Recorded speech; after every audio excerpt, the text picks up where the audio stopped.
Hello everybody, welcome back to the Woodworking Wisdom Workshops. My name's Craig. Today we're looking at routers. Now there seems to be so many routers on the market these days, so many different brands, so many different shapes and styles and sizes. So I thought I'd try to demystify some of this for maybe somebody you're looking to buy your very first router, or you're looking to upgrade, or you just don't know. Now, a router is, I think, an absolute must in a woodworker's workshop. Such a versatile tool for rounding over the edges of the simplest of little jobs, like rounding over the edge of a tabletop you've made. You made a beautiful table. Let's just ease the edges, put some decoration on the edge of this tabletop. Doing grooves, rebates, dovetails, making doors. Let's have a look at this cabinet, which is largely made on a router table. We can see here we've got dovetails, dovetail jig really helps with that. Great with a router. So something that's always good with a router is the amount of accessories that's available, different jigs that you can buy off the shelf, let alone the different jigs that you can make with a bit of ingenuity and a little bit of trolling through YouTube, and maybe a bit of help from us as well. But this cabinet, for instance, dovetails, these shaped sides were refined with the router. Little groove, we've got a shelf in here. We've got a little groove in here to drop our shelf into. And of course, the panel door. The enigma is the raised panel door, which is really not that difficult. Something that I'm going to cover in later videos, to how to make a panel door. So just the door here. Something that's quite easily done on a router and router table, but only with a 1/2-inch router. Now that, leads us to my first kind of thing, that two categories really with routers. You got 1/2-inch routers and 1/4-inch routers. Now, what does a 1/2-inch and 1/4-inch refer to? Well, really, it's the shank size of the cutters. And if we can go overhead, we've got I need to be back a bit. Look, we've got Mr. Colwynway on the cameras and questions today. So as I'm going along, if you've got any questions, then please fire away. Colwyn will stick his hand up and I'll answer your question.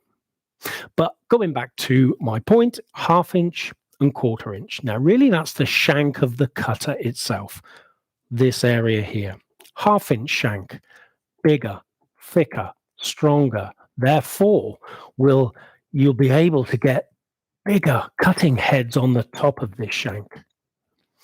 Usually, the 1/2-inch router is a much bigger machine, which we'll look at in a moment. And then we've got the 1/4-inch shank, a smaller, more delicate shank.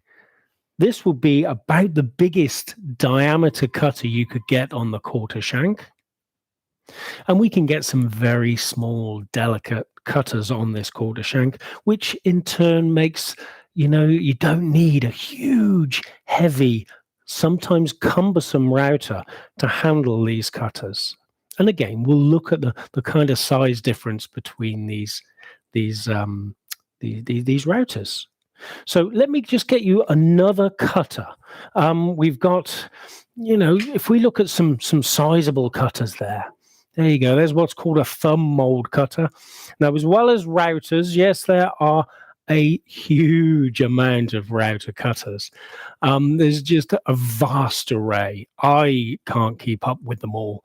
They're really unchanged for many years in the way they're made. But there are a huge array. This one's a large one, almost about as big as it gets even on a 1/2-inch shank. As said, 1/4-inch ones, you can get some little tiddlers. And let me bring my tray over with some of what I call my straight bits. There we go. So let me get in the right camera. You can see how I've got all my cutters organized. Straight, rebate, flush trim. So all the straight bladed stuff. You can see All these blades are straight. There's no fancy shapes on them. And you can get some very small, delicate cutters on the 1/4-inch stuff. Some of these little tiddlers here for doing nameplate work and engraving. They're terrific at that. So let's go over to the main camera number 1 there, Colwyn, just for a second then. So let's look at the routers themselves, because really that's what this video is all about today. We're going to look at a 1/2-inch router. That's a 1/2-inch router. It's big, it's powerful. It will take huge cutters. It will take some very, very big ones, but you can also use the very little ones with a collet change. Now, the collet itself, if we can go overhead again, please, sir. The collet itself is what grips the cutter to the router. We can see in here, look, in my Bosch, there's the collet or the collet nut. The collet's inside, and it's a relatively small router cutter for this size of machine, but that's a 1/2-inch collet, 1/2-inch router, insertion there. That's how they're gripped and held in. It is important, little safety tip there, that you make sure that you've got a good amount of shank mounted in that collet. There's a little line on these, but if you can't see the little line or it's worn off, about minimum 2/3 the length of the shank. So that will be inserted into the collet about there. And this particular size of machine would happily cope with, these really large cutters. Big, powerful motor, good sturdy handles, nice wide base on it. But the one downfall, variable speed on here, and we'll talk about variable speed in a moment. I think variable speed these days is a must on routers. So if we can go over to camera number 1 again, sir. But you can physically see that this is quite a large machine.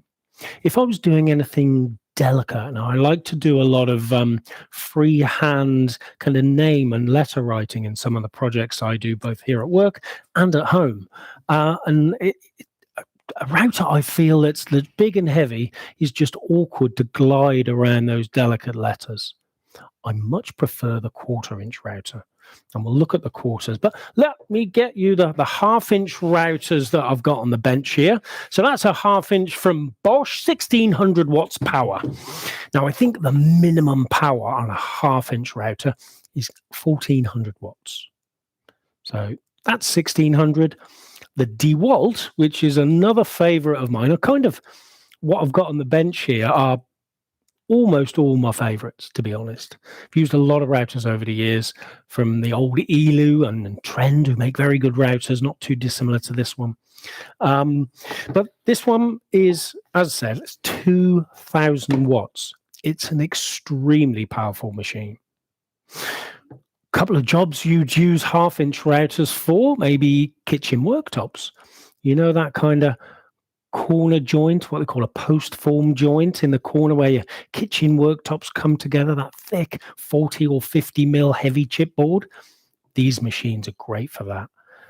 Lots of power, because there's lots of resistance on that horrible chipboard stuff you're trying to cut. So these two handle that very, very easily.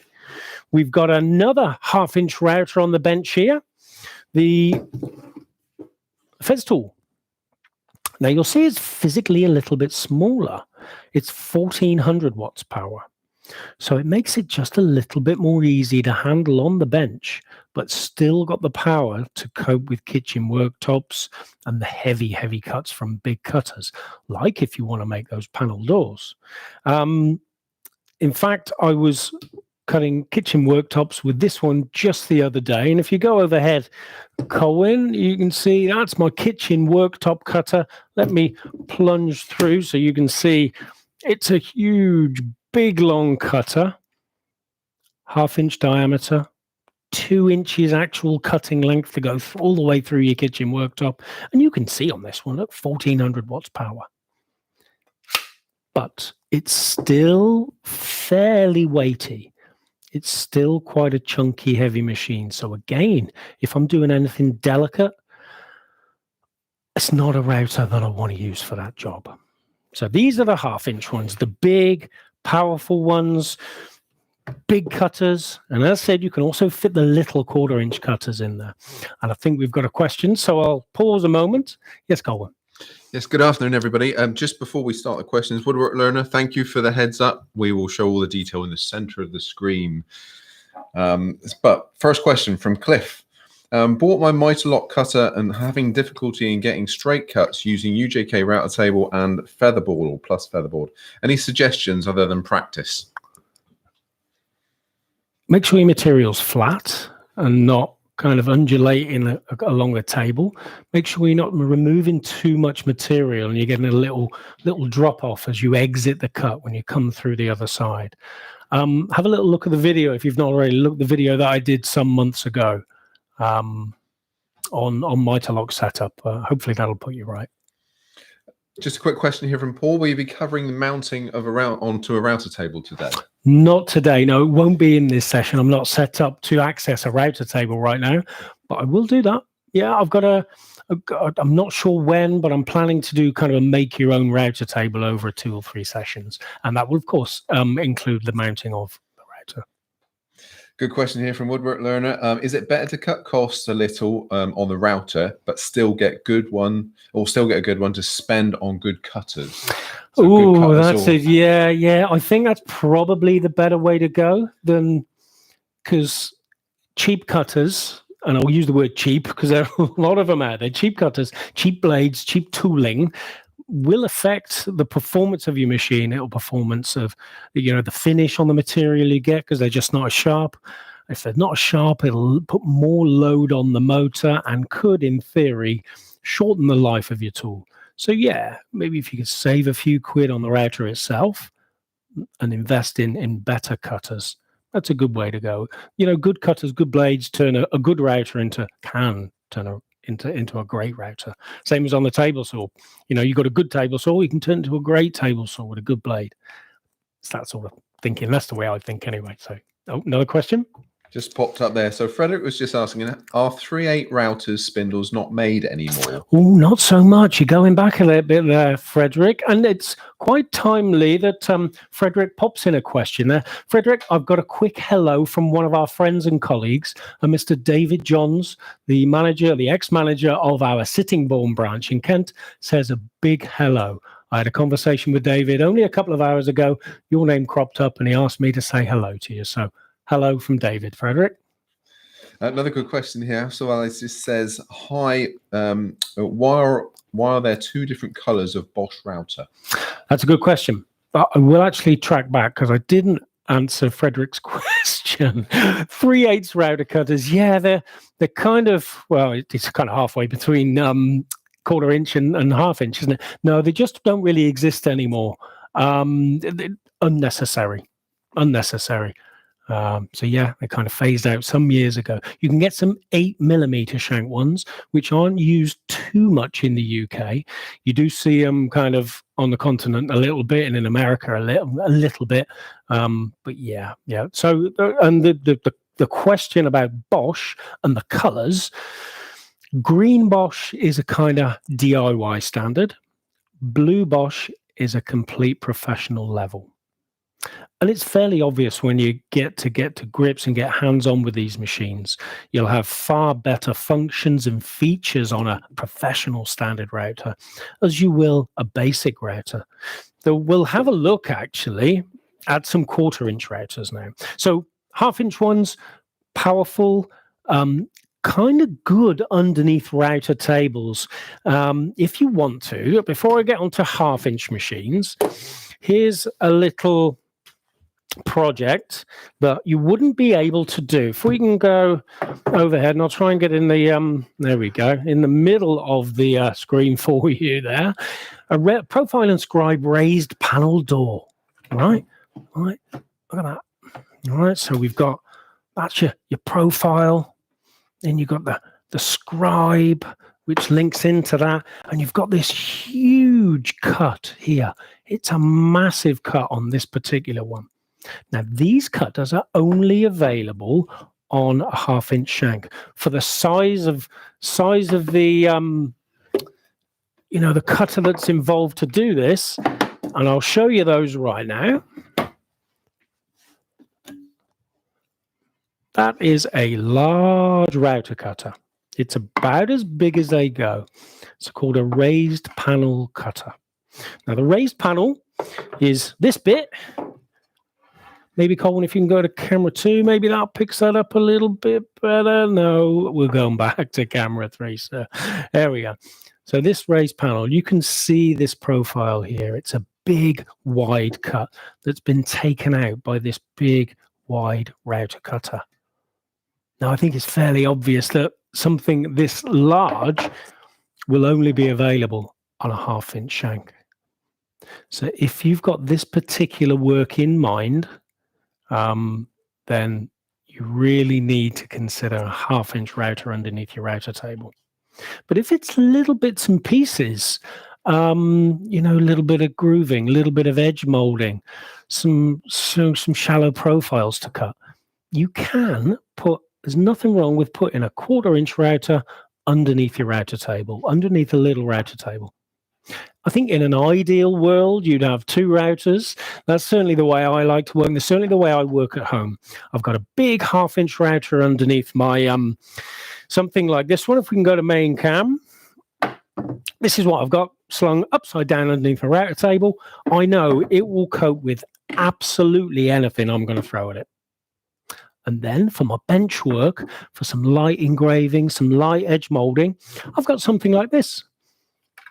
This one's little brother, a smaller, compact 1/4-inch machine that just will not have the power and will not swing a cutter of this size. One, you can't get the 1/2-inch shank into the 1/4-inch cutter, and the machine itself, because of the size it's got to be to make it more handy, it just doesn't have the power to drive these big ones. So that's the way I operate at home. As said, if you're making a small compact router table, and you don't intend to do this big kind of door work, you can easily get away with a 1/4-inch router and a router table. A lot of people think it's got to be 1/2-inch. It hasn't. It all hinges on the work that you think yourself doing. And if you think you're going to be doing the big panel doors, yeah, you've got to go 1/2-inch because the cutters don't exist on a 1/4. Let's pop those away. And we'll look at some 1/4-inch machines. Pop that door back together. Profile and scribe locked in. There we go. Kitchen door. So we can physically see bigger routers, more power, a little bit awkward to handle on the bench. Great under router tables, they'll cope with everything. We've got some small, let's pop that over there. We'll explain that in a moment. Physically smaller, lovely little Bosch. This one feels so good in the hand. It's just light, easy to move around the workpiece. And as I said, if you're doing that delicate stuff or doing a lot of it for a long time, a lot of edge molding, these are great. Without a doubt, one of the machines that I go to the most is, I like this one. I like the kind of DeWalt version of it. Very, very similar in shape, size, design. Let me push that out of the way so you can see that a little bit better. All right, 2 equal handles, nice and easy. 2 equal handles, nice and easy. Physical shape and size and weight is about the same. Not that weight on a 1/4-inch machine is that important. You're rarely using it, lifting it up. It's quite often just sat down on a workpiece. I must say, I love the feel of this one in the hand. The handles are really comfortable, but this one wins for me, the DeWalt one, because it's got that variable speed. If you go over to camera 3, Colin, you can see this dial here. Now, we've got the ability to slow that speed right down for slightly larger diameter cutters, or if we're experiencing a bit of burning on some materials, we can just back that speed off and try and eliminate the burning a little. But for very small straight cutters, like this little one here, you can see how small and delicate that particular cutting head is, this is great. We've got a fast speed. It copes with it well. But I do, I do like the ability to vary the speed.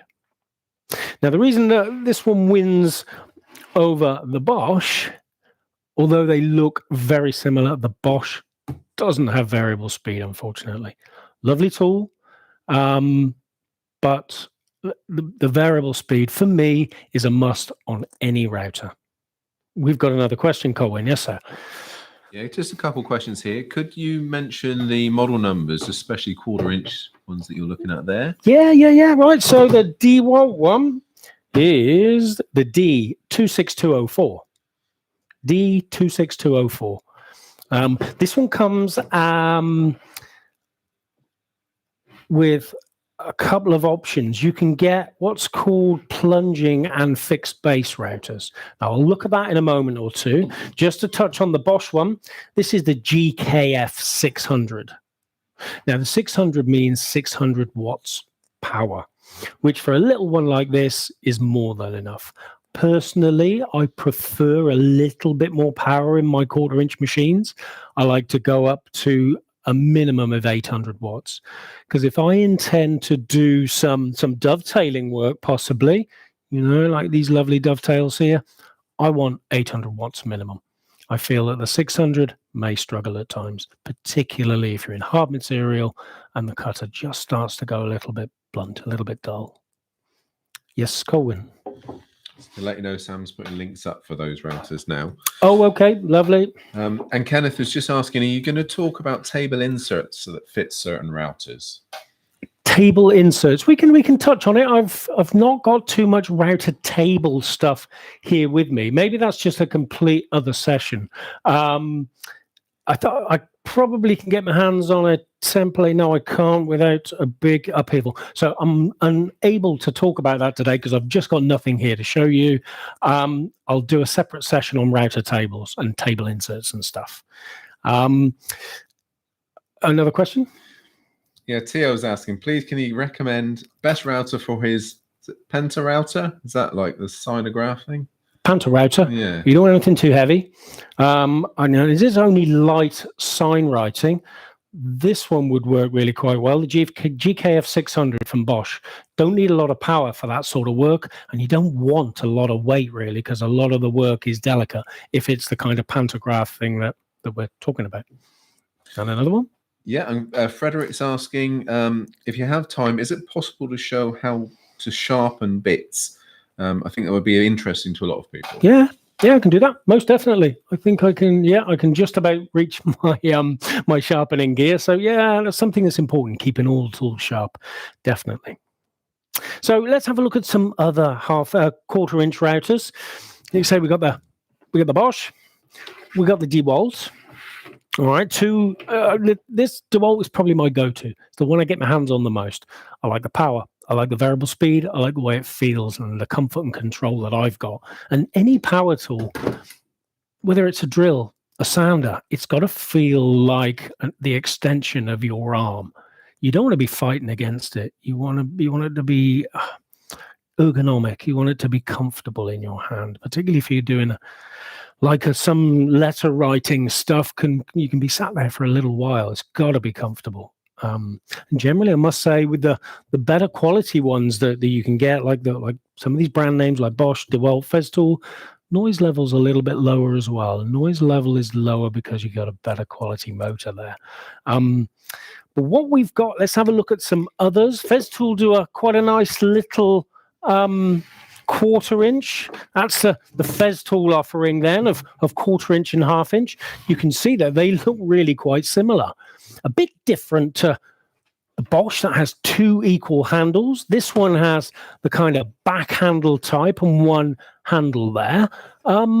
Not my preferred, but easy to get used to. It doesn't take long to get used to this kind of design. And then like a mini baby version of it. Quite powerful, this one. 1,010 watts. So a lot of power in a little router, that. It is a lot of power. And we got another question. Just what's your opinion, really? What about the routers from Makita and Triton? That's from Thorsten. Like Makita routers have been around a long, long time. They do one not too dissimilar to this, remarkably similar to the Bosch one, to be honest. Yeah, good routers. Their half-inch one is a proper workhorse. Their little quarter-inch one, like I say, very similar to this, really nice in the hand. Triton, I think they've got some nice little gadgets and gizmos on their routers, like the plunge. And what I mean by the plunge is the ability to drop the cutter into the center of a workpiece if you're doing any, as I said, any internal stuff or any engraving work. A plunging router is the way to go. Now, what Triton have done, instead of like a lever on the back which releases and then locks the plunge, they've got built into the handle like a little rack and pinion. You can wind the router motor up and down. As for overall kind of quality for industrial use, I wouldn't say they were quite there, but still nice, great in the kind of home workshop. I think they're quite easy to get along with. James is asking, would you recommend using smaller collets like ER11 for 1/8 bits on a 1/4-inch router? You can do, as long as you buy good quality collets. When you get dropped down to that, good quality cutters as well. Yeah, you can do, as long as you make sure that they definitely fit your machine correctly. They go up inside and snug, and the actual form and shape and style of the collet is exactly right and exactly the same as manufacturer's supply. Yeah, why not? It's absolutely fine. All right. So more 1/4-inch machines. We're going to split the table here. We're going to 1/2 inch over here and 1/4 inch over here. So there's my 1/4 inch Bosch. There we go. We've got another 1/4 inch Bosch here. Now it looks quite big, doesn't it? Size-wise, it's getting towards the size of some of these, some of the 1/2 inch machines. 2 reasons. It's a powerful 1/4 inch router. It's 1200 watts on a 1/4 inch kind of DIY standard router. It feels quite nice in the hand. It's a bit noisy, I gotta say, but then again, with the cheaper motor or the lower cost motor that you get with the Bosch Green, it's going to be a bit noisier. Feels okay in the hand. It's a little plunges, a little bit clunky, a little bit stiff. I think if I was doing anything delicate, I might not get on with this router too well. But if it's just kind of edge molding, you're dropping in some grooves, you're running against a track, something like this that you've clamped on, running some grooves down, I think it will perform really quite well. And it's probably a good way to get into routing because they're relatively low cost. I mean, these things are under £100 for something that's got a Bosch brand on it. I think that's really quite good. It's variable speed. It's all right.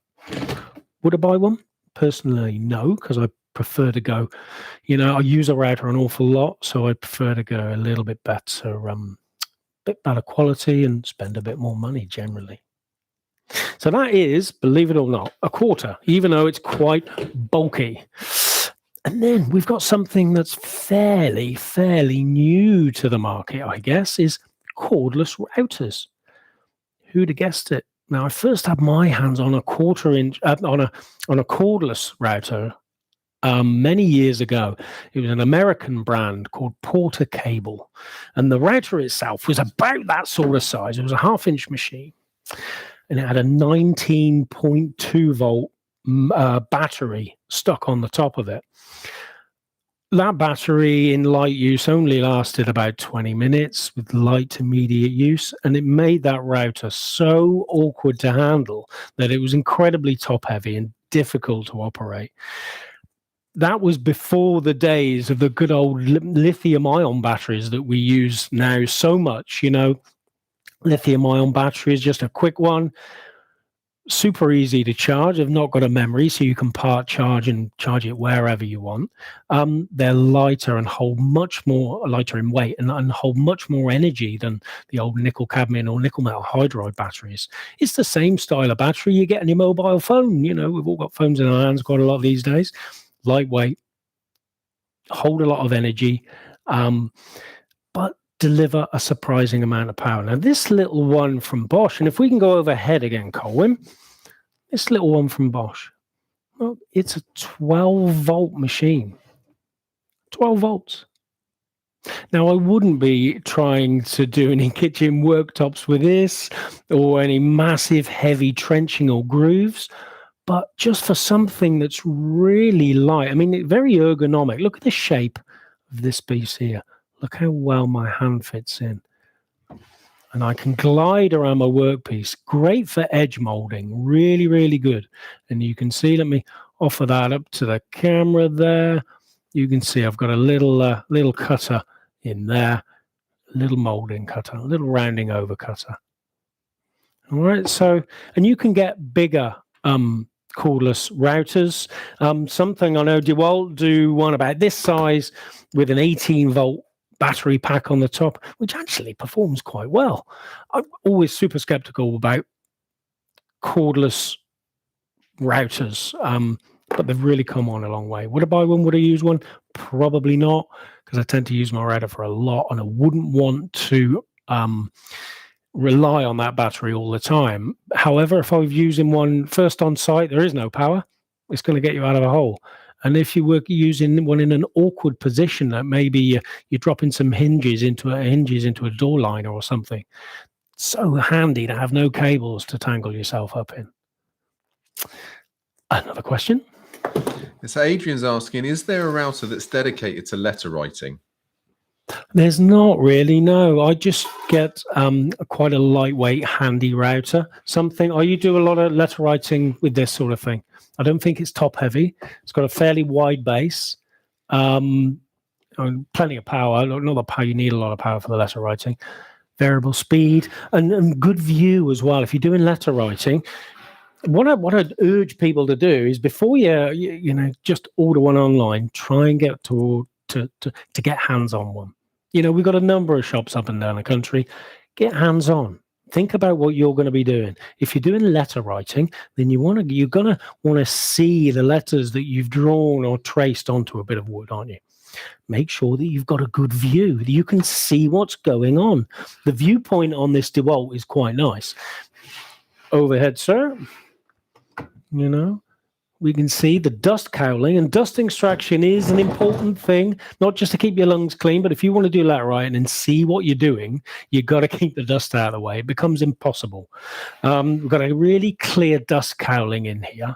And even when I'm plunged down, I've got quite good visibility to where that cutter is and where that cutter's doing the cut. All right. Paul's asking, we talk about the ease of changing cutters because the DeWalt looks as though it might be quite awkward to change where the cable is.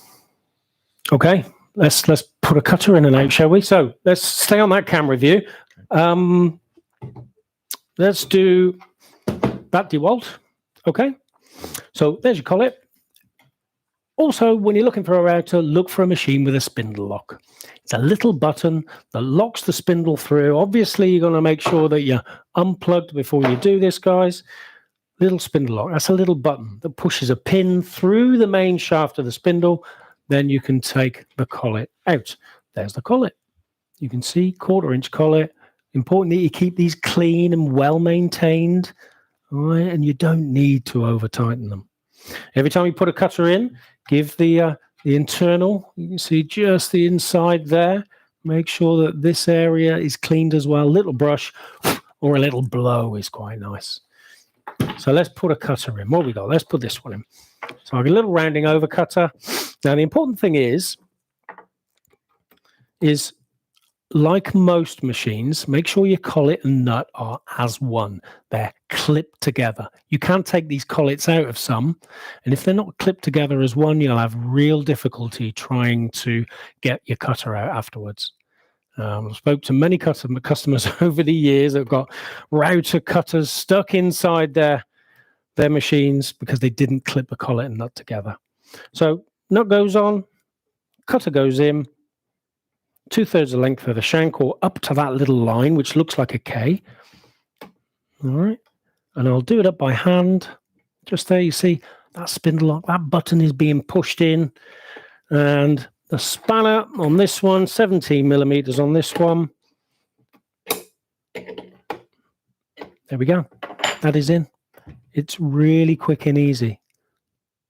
All right. And to remove, well, it's just a reversal, really. You will find that when you try and take a cutter out, you'll undo it like I've just done with a spanner. You'll go in with your hand, you'll try and then it tightens back up. And you'll think, oh, have I threaded that? Is there a problem? There's not. On all routers these days, there's a secondary lock. It's a safety lock. So you'll undo it with a spanner, go to undo it by hand, and it'll lock back up. That's normal. Don't worry. Just come back in with the spanner, undo, and then the cutter comes out. So that little 1/4 inch is a beauty to change cutters. Nice and simple, as is its big brother. It's an identical kind of method. You can see the spindle lock there. In fact, it's probably easier. You've got a bit more space on a 1/2 inch router, a bit more room to get the spanners and the cutters in. And it's just the same. There's your collet, be a 1/2 inch collet on this one. You can see a little bit bigger in there to take those bigger cutters. This particular DeWalt is the one that I've got hung underneath my router table at home. Loads of power, 2,000 watts. It's incredibly powerful. And if you're in the market for a 1/2 inch router, I do believe that we've got this on offer right now with a good few quid off. So there we go. Cutters in and out. I can put this 1/2 inch cutter in just the same. There it goes. Oh, tightened it up too much. There we go. And we got a question. Yes, go away. So we've got a few coming through. Terry's asking, what about palm routers? Palm routers leads me right on to my next point. I do have some palm routers, and I have some combinations I'm going to show you. But how easy was that? Cutters in and out. Nice and simple. Okay. Now the question? Yeah, so what about the Trend T7EK? And apparently that one's also on offer on our website. It is. The T7's a fairly new router from Trend. Trend have made routers and router cutters for as long as I can remember. Certainly as long as I've been in the business that made router cutters. Their big router, the T7, is a fairly new addition to their range. It's probably about 18 months they've been doing it. It's powerful, pretty basic, but a good workhorse. Quite something that would not break the bank, but sit underneath the router table quite nicely. And Cliff is saying here, so how much should accessories influence the purchase of routers? Trend indicate which accessories are compatible with their routers, but how well do other manufacturers make compatibility of accessories? Yeah, I think if you're buying brands that you've heard of, then you're going to be all right. Anybody that's making routing accessories, like us, for instance, like making jigs like this and other bits and pieces of routing equipment, they will cater for the brand names, the Bosch, the Festool, the Makita, the DeWalt, the Black & Decker, even the Trend, the good, well-known, well-supported brands. The kind of unusual stuff I see cropping up in maybe supermarkets and stuff like that, they're not going to consider those because there's no durability in those machines. They're not going to factor those into their equation. Just get brands that you've heard of. Okay. Someone mentioned, so we've got 1/2 inch routers, 1/4 inch routers. Plunging routers versus fixed base, or sometimes called palm routers. I much prefer the plunging router. So kind of the traditional style, like this, 2 handles, plunge into your material, let go of that lever. If you can come overhead, Colwyn, can we see that? There we go. So if I do that, so that lever there, plunge on down to my depth and release. And that stays, and then I can release that to come back up. I can plunge into the center of a job then to do an internal cut or to do that all important, as I keep going on about, the kind of freehand letter writing. But there are also fixed base routers, which have no plunge at all. But what we've seen is the inclusion into the UK market of kind of combinations. Now we'll go over to my big boy here just for a moment. All right. So what I've got there, you can tell a plunging router generally got these 2 bars here. Now, they're the slider bars that allow you to push your router up and down, all right, plunge into your material, which is great. However, these ones, they come with 2 bases. And what you can do, you can literally take the motor out of one, pop it into another, like that, and it ends up what they call a fixed-based router, which doesn't have the greatest of height control for bench work, good for edge molding, running, where you almost stay at a fixed depth. What I tend to use them for a lot is I'll leave this base underneath my router table, and that's what I've got underneath my router table right now. I've got one of these mounted up there, and all I need to do, either to change cutters or if I've got any heavy bench work, is just drop the motor out of one base, all right, out of one base, and into another. A really nice way of working. All right, so I've got the best of both worlds. I've got the kind of palm fixed base, and I've got the plunging base, and all comes as a package together in a nice big box. But that's 1/2-inch versions. There are 1/4-inch versions as well. Bosch do one. Here we go. Let's go Bosch first. So if we can go, let's go overhead. Got so many routers. I told you there were a lot. Let's try and create a bit of space for you. There you go. You can see I've got a lovely little plunging base there, but I can actually fit this into a little fixed base, and it becomes like a little edge trimmer. Not as handy at the bench because the plunge is the way to go for me, but really quite a nice setup.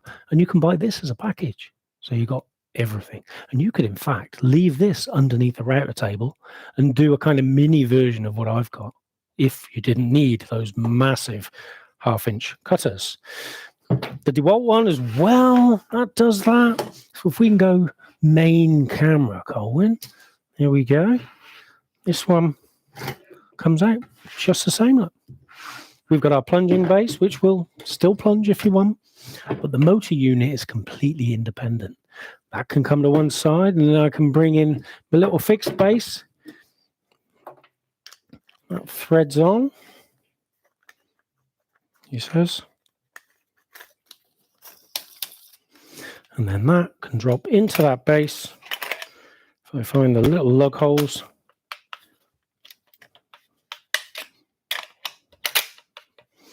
And then you've got, and you can do just the same. You could have that mounted in the router table all the time, and then just drop this in and out into your plunging base if you want to do some bench work. It's a great way of working. You haven't got to be massive on your router table router. You haven't got to go 1/2-inch. Leave that mounted underneath. Drop the motor unit in and out, either plunging for the bench, fixed base, which I tend not to use on the bench at all. I just don't feel the need, but it's great. And maybe one router will do everything for me. It'll do my bench work and it'll do my router table work because I can just drop that motor unit in and out as I like. Plunging versus fixed base. I always go plunging for bench work.